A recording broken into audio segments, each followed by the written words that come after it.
So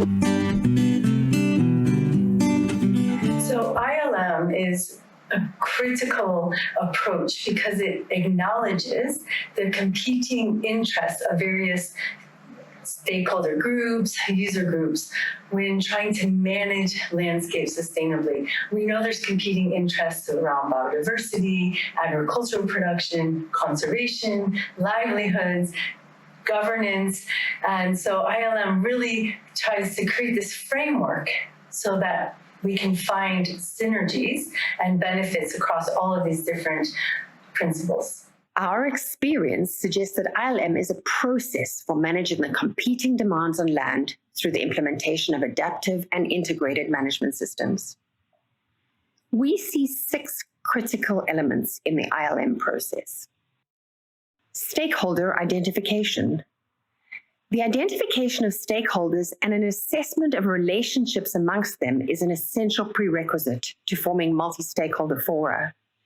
Identification is via stakeholder mapping or net mapping.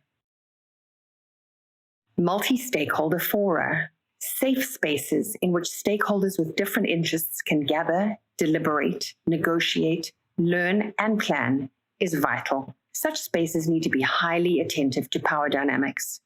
Important skills required here include facilitation, mediation, negotiation, and leadership. Common vision.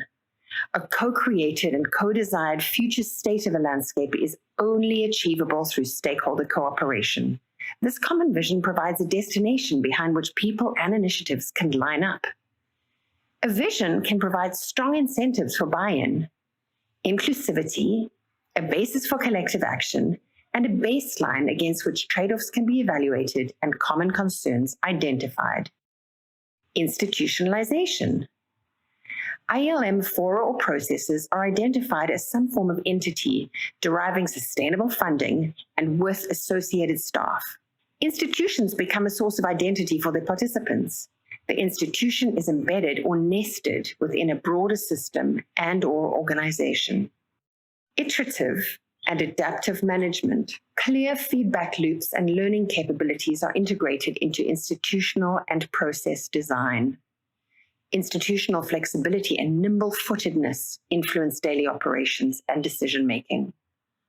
Monitoring and evaluation support self-reflection, as does research-based evidence, and both contribute to future planning. Technical solutions and tools. Building capacity to implement locally appropriate solutions. External technical support, input, and deliberation. So ILM and this particular project is so inspiring because it's actually a commitment from the EU that they want to see holistic approaches to landscape management.